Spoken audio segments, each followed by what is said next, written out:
పెళ్ళైన కొద్ది రోజులకే ఆమె నెలతప్పింది. దీంతో కుటుంబం మొత్తం పండుగ చేసుకుంది.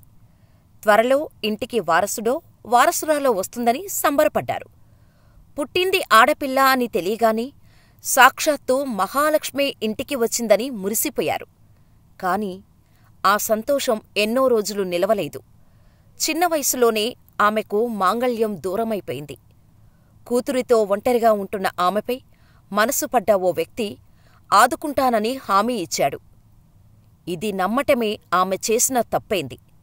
ఇప్పుడు తన కుమార్తె అనాథ కావటానికి ఆమె తీసుకున్న నిర్ణయమే ఆమెకు శాపంగా మారింది. అసలు ఏం జరిగింది? ఎక్కడ జరిగింది ఘటన? ఈ ఫోటోలో కనిపిస్తున్న ఆమె పేరు అమలాపురపు రాజేశ్వరి. శ్రీకాకుళం జిల్లా పొందూరు మండలం తాడివలస సమీపంలోని చినబోడేపల్లి గ్రామంలో ఉంటోంది. భర్త గుప్తేశ్వరరావు 3 ఏళ్ల కిందట అనారోగ్యంతో మృతి చెందాడు. ఆమెకు ఓ కూతురు. కుమార్తెతో కలిసి అదే గ్రామంలో తల్లిదండ్రులతో కలిసి ఉంటుంది.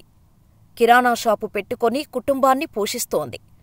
2 నెలల కిందట బొడ్డేపల్లి రైల్వే ట్రాక్ పనుల కోసం నరసన్నపేట మండలం ఉర్లాం గ్రామానికి చెందిన అమజూరు గోపాల్ ఆ ప్రాంతానికి వచ్చాడు. తరచుగా ఆమె దుకాణానికి రావటంతో ఇద్దరికీ పరిచయం ఏర్పడింది. వివాహేతర సంబంధానికి దారితీసింది. ఈ క్రమంలోనే జులై 2, 2024న సంతకవిటి మండలంలోని వాల్తేరులో శుభకార్యానికి వెళ్లటానికి సిద్ధమైంది రాజేశ్వరి. గోపాలకు ఫోన్ చేసి ఇద్దరం కలిసి వెళ్దామని చెప్పింది. గోపాల్ ఆటో తీసుకొని చినబొడ్డేపల్లికి వచ్చాడు.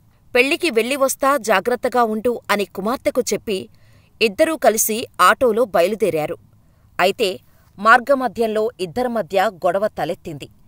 అది కాస్త తాడివలస సమీపంలోకి వచ్చేసరికి ఘర్షణగా మారింది. అంతే, గోపాల్ తన వెంట తెచ్చుకున్న చాకుతో రాజేశ్వరి మెడపై పొడిచాడు. దీంతో తీవ్ర రక్తస్రావం జరిగి రాజేశ్వరి అక్కడికక్కడే మృతి చెందింది. ఆమె మృతదేహాన్ని తీసుకొని అదే ఆటోలో గోపాల్ స్థానిక పోలీస్ స్టేషన్కు వచ్చి లొంగిపోయాడు. నిందితుణ్ణి అదుపులోకి తీసుకున్న ఆముదాల వలస పోలీసులు రాజేశ్వరి కుటుంబీకులకు ఫోన్ చేసి సమాచారమిచ్చారు. బాధితురాలి తల్లిదండ్రుల ఫిర్యాదు మేరకు కేసు నమోదు చేసిన పోలీసులు దర్యాప్తు చేపట్టారు. నిందితుడు గోపాల్తో కలిసి హత్య జరిగిన ప్రాంతానికి వెళ్లి సీన్ రీక్రియేట్ చేశారు. అయితే ముందే అతడు చాకు తెచ్చుకోవటంపై అనుమానాలు వ్యక్తమవుతున్నాయి. గతంలోనే వారికి గొడవ జరిగిందని, రాజేశ్వరిని చంపేయాలన్న ఉద్దేశంతోనే గోపాల్ ముందుగానే చాకు తెచ్చుకున్నాడన్న ప్రచారం జరుగుతోంది.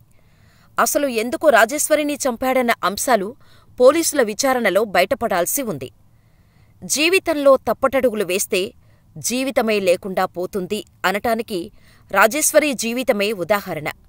పరిచయాన్ని కాస్త వివాహేతర సంబంధంగా మార్చుకున్న ఆమె చివరికి ప్రాణాలు కోల్పోయి తన కుమార్తెను అనాథను చేసేసింది.